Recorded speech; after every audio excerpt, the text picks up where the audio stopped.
The American branch of the International Law Association is devoted to the study, development, and promotion of international law. Founded a century ago, it is one of the oldest and largest branches of the Global International Law Association, which has nearly 5,000 members in 63 countries.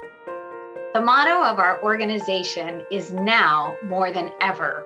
And we chose that motto because international law and global cooperation are more important to our everyday lives now more than ever. In 1873, several Americans helped create an international organization that later became the International Law Association, or ILA. The American branch, also known as ABILA, held its first annual meeting in January of 1922 with Hollis R. Bailey as its first president. William Howard Taft, a former U.S. Supreme Court Chief Justice and U.S. President, served as its first honorary president.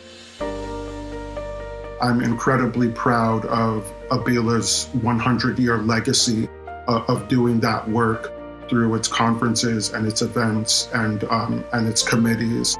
And I'm incredibly proud that that work continues to this day. 2022 marks the 100th anniversary of the branch. Some things have remained constant within the organization, while others have ebbed and flowed with changing circumstances and needs. I think ABILA remains very relevant today as an important forum for discussion, for bringing in the next generation, to be able to bring in a variety of different perspectives, academics, students, practitioners, they're all represented.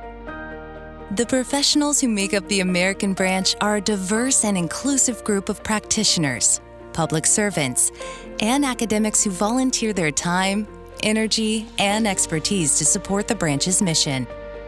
My becoming involved with the branch and the ILA really was one of the best career moves I made, and I have made a number of good friends, as well as expanding my network of colleagues.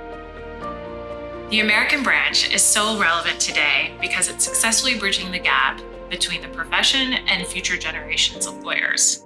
This is an area where a lot of nonprofits are really struggling, but the American branch has done a great job of focusing their attention on students and young lawyers. I find that the American branch's board is really receptive to members' recommendations for new activities and provides ample opportunities to become more involved. What makes the ABILA different is its vibrant committee system. Committees provide the opportunity for ABILA members to become involved in scholarship and advocacy, developing reports and recommendations with the committees.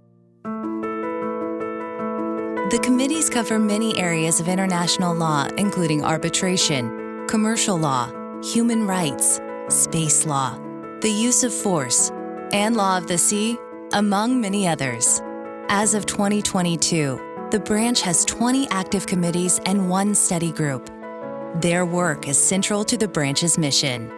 My start with the branch began in 1994 when then President Al Rubin asked me to begin a committee on the International Criminal Court draft statute that had just issued from the International Law Commission.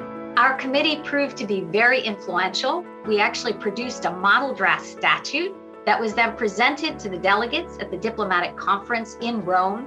And I worked closely with Sharif Bassiouni, a former ABILA member, who chaired the drafting committee in Rome, to distribute it to the conference, and it helped shape the path and the future of the International Criminal Court. Interestingly, the very first draft statute for an International Criminal Court came from the International Law Association. Perhaps my most valuable experience with the American branch was the opportunity to contribute to a joint submission to the UN Human Rights Council's Universal Periodic Review of the United States, along with several other members of ABILA's Human Rights Committee. Committee reports have been published in the branch's publication, The Proceedings, since the 1920s. Today, committee work is also published on the branch website and highlighted in its regular newsletters. And so our activities are really very diverse. They consist of written publications, podcasts, webinars, books, other kinds of reports. And indeed, we're very much a bottom-up, rather than a top-down organization. As one of the largest branches, the American branch is an integral part of the Global International Law Association. The branch has hosted several ILA biennial conferences and appoints a member to serve as the ILA liaison to the United Nations. What makes ABILA unique is that it provides a direct link between the U.S. international law community and the global international law community. The branch sent delegates to different committees organized by the headquarters in London.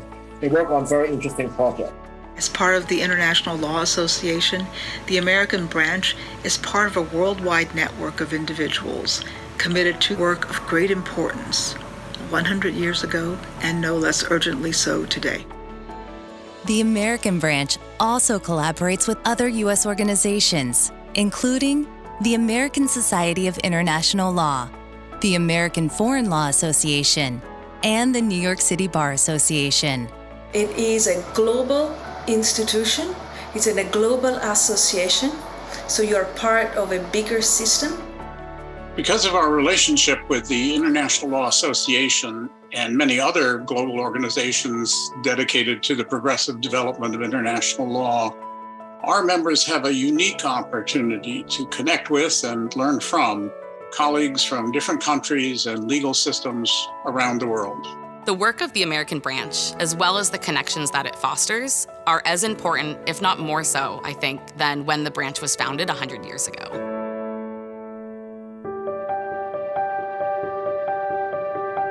Since 1974, the branch has organized its own annual conference, International Law Weekend, an ambitious event held in New York City each fall.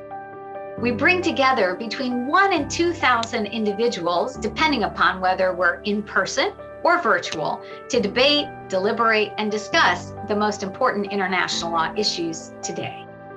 The ILW panels I remember the most are the ones dealing with topics I'm less familiar with, like law of the sea or space law.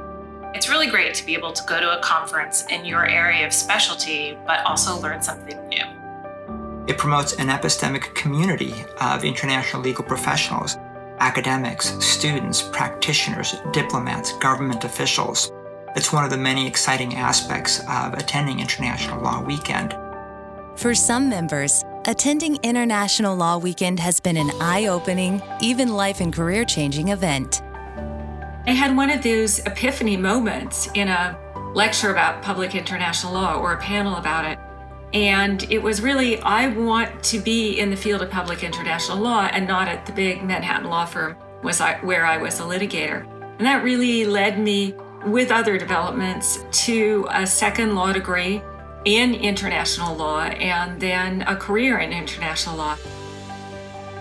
I went out to lunch with the acquisition editor of Cambridge University Press and got my first contract to publish with that publishing house at one of the International Law Weekends. And since then, I've published 5 books with Cambridge. That wouldn't have happened if it wasn't for International Law Weekend.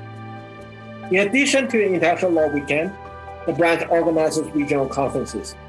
We have the International Law Weekend West, we have one in the Midwest, and we have one in the South. When you have regional meetings, then they are closer to home. There are people who are involved in international law in those settings. And so to bring them together and to give them an opportunity to play an active role in ABILA is an exceedingly important item that ought to stay on the agenda. I think the ILA and ABILA in particular play a very important role in the development of international law, in the understanding of international law, and contributes to ensuring that the new issues and new problems are addressed, and that the work of academics is also used to advance international law. One of the things that the branch does that other international organizations don't do is it takes positions on important issues in international law. The reports that are published in the proceedings of ABILA, the studies, the books, the draft treaties, actually, some of which have come into effect, the resolutions and so on at the international level have really had a a very significant impact on international law, and it's really quite amazing. During the next century, as threats to the international rule of law multiply, the American branch is poised to play a key role in defending the global legal system through its committee work, conferences, and education. The work of ABILA and the ILA in bringing us together to try and envision a better future for international law and the world is more important than ever. Globalization has made the world more interconnected, and that's why organizations like ABILA, with the ability of our members to dive into these very complex questions, is more important than ever.